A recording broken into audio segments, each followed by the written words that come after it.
अस्सलाम वालेकुम। कैसे हैं आप? ठीक है। एक तो वैसे इतनी गर्मी, हफ्स के दिन चल रहे हैं, बारिश हो जाए तो और ज़्यादा सांस लेना मुश्किल हो जाता है, और ऐसे हालात में एक हफ्ते से आप लोग बिना लाइट के रह रहे हैं, क्या कहते हैं? ਅਸੀਂ ਇਹ ਕਹਿੰਦੇ ਜੀ ਧੀਆਂ ਭੈਣਾਂ ਵੇਰੋ ਖੋਤੀਆਂ ਅਸੀਂ ਇਹਨਾਂ ਨੂੰ ਬੱਤੀ ਦੇ ਦਫ਼ਤਰ ਲੈ ਕੇ ਗਏ।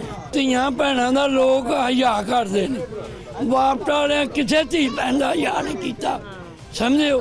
ਵਾਪਸੀ ਤੇ ਨਿਗਾਹ ਮਾਰ ਕੇ ਵੇਖੋ ਕੀ ਹੋ ਰਿਹਾ, ਸਮਝਿਓ। 4 ਵਾਰ ਮਿਲਾ ਕੇ ਲੈ ਗਏ ਨੇ, ਅੱਜ ਤੱਕ ਨਹੀਂ ਆਏ। ਰਾਤ ਨੂੰ ਨਿੱਕੇ ਨਿੱਕੇ ਬੱਚਿਆਂ ਦੀਆਂ ਆਵਾਜ਼ਾਂ ਆਉਂਦੀਆਂ ਨੇ, ਰੋਂਦੇ ਨੇ। ਇਹਨਾਂ ਦਿਨਾਂ 'ਚ बर्दाश्त होती है। हाँ असी बिल नहीं देंगे, तो जो बाहर उधर जाओगे हर औरत के हाथ च बिल नजर आएंगे। और एक्स्ट्रा ऑर्डिनरी बिल सिर्फ 201 यूनिट इस्तेमाल करने पे 10,000 का बिल, ये कहाँ का इंसाफ है? 17,000 रुपया अनुवाज दे, 17,000 रुपया वही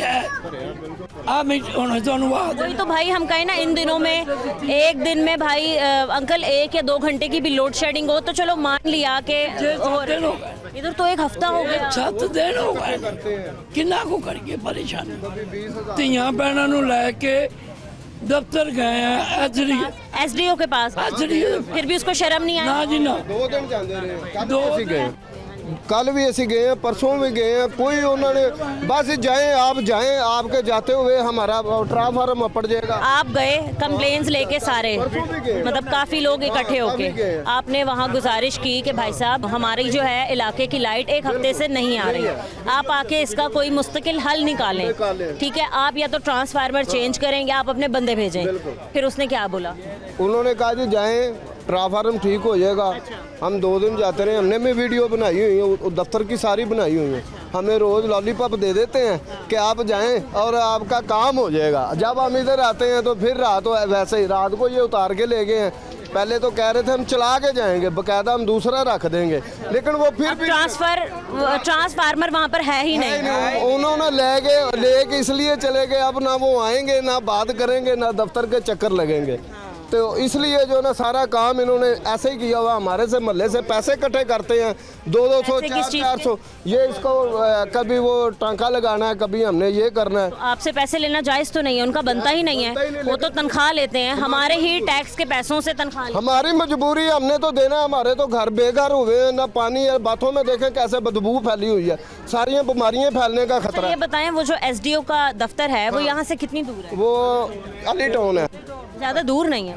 दूर नहीं, ठोकर के पास ही है। तो तब भी उनको यहाँ आने में तकलीफ पेश आ रही है? बड़ी तकलीफ, उधर से बस जाएं आप, आपका काम हो जाएगा। इतनी ये लेडीज हैं उधर धक्के खाती, वो बीमार औरतें जा रही हैं, बच्चे इधर तंग हैं, हम तंग हैं, हम पानी से तंग हैं, फिर पैसे इकट्ठे करेंगे, फिर लगेगा। ये तो रोज का पखंड खाना ही बन गया ना। अब कैसे करेंगे हम इनको दें, वापटा को दें कि अपना गुजारा करें, कोई मसला मसाइल नहीं हल हो रहा। अच्छा ये बताएं अंकल, ये तमाम गलियां यहाँ पर मौजूद हैं, इस इलाके में कितने कोई घर होंगे जिनमें लाइट नहीं है?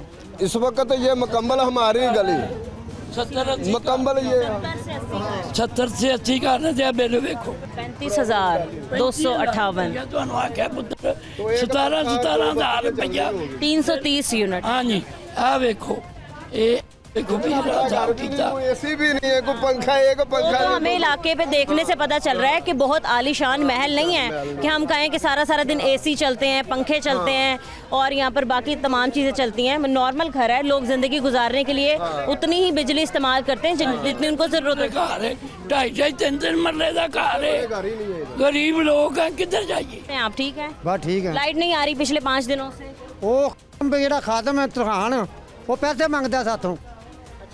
वो कौन है? लुहा दे खादम न्याज बेचदा। अच्छा, SDO SDO नहीं, SDO कई बारी बदलिया तो होर लगा जाके। तो मेरा मतलब है कि जदों भी जाने लत्त रख के बैठा होंदा तो पैसे मंगता 70,000 80,000 ट्रांसफार्मर चेंज करने। हाँ जी। आपने कहा नहीं कि मैं तुम्हें पैसे क्यों दूं, तुम कौन होते हो पैसे मांगने? उन्होंने आख्या तो फिर वो बहाना कदियां दा ਉਹ ਹੈਗੀ नहीं दूसरी क्रेन नहीं हैगी कदियां दा ट्रांसफार्मर पैसे इत्थे गौर। वो क्रेन नहीं है कहते हैं? हाँ क्रेन जेड़ी लियान वाली है। क्रेन नहीं मिल रही, हम क्रेन लेने जा रहे हैं, मुगलपुरे से क्रेन मंगा रहे हैं, वो रात की उतार के ही ले गए हैं कि अब ना रहेगा बांस, ना बजेगी बांसुरी, अब खेल ही खत्म हो। 5 दिन से अंकल आप लोग, ये तमाम लोग, बच्चे, खवातीन जो हैं बिना लाइट के रह रहे हैं। हाँ जी। ऐसे कोई भी सरकारी बंदा नहीं कर सकता। अभी कहीं इनके किसी घर में लाइट जाएगी ना, फौरन से पहले इनका मीटर भी चेंज होगा। ਬਿੱਲੇ ਨੂੰ ਪੁੱਛੋ ਖਾਦੂ ਤਰਹਾਨ ਨੂੰ ਉਹਨੂੰ ਆਪ लाजमी उसके पास जाएंगे आप। ਸਾਰੀ ਏਰੀਆ ਦੇ ਜਿਹੜੇ ਪੈਸੇ ਲੈ ਰਹੇ ਆ ਫੈਕਟਰੀਆਂ ਕੋਲੋਂ ਲੈ ਰਹੇ ਆ ਤੂੰ ਮੰਥਲੀ ਲੈ ਰਹੇ ਆ ਲੋਕਾਂ ਤਗੜਿਆਂ ਤੋਂ ਫੈਕਟਰੀਆਂ ਸਾਰਿਆਂ ਤੋਂ ਵੀਟਾ ਰੋਡ ਤੋਂ ਪੈਸੇ ਲੈ ਰਹੇ ਆ ਉਹ ਉਹਨੂੰ ਬਦਲਿਆ ਤੇ ਉਹ ਫਿਰ ਇੱਥੇ ਆ ਜਾਂਦਾ ਹੈ। ਉਹ ਕਮ ਸੇ ਕਮ ਉਹਨੂੰ ਮਹੀਨਾ 2-2 ਕਰੋੜ ਕਮਾਉਂਦਾ ਪਿਆ ਇੱਥੋਂ ਫੈਕਟਰੀਆਂ ਵਾਲੇ ਤੋਂ ਲੈ ਰਿਹਾ 10-10 ਲੱਖ रुपया। ये आप एसडीओ का जिक्र कर रहे हैं ना? ਨਿਆਲ ਬੇਗ ਕੇ रहने वाला है बरहान शाह दरबार दे कोल। सही है, ठीक है।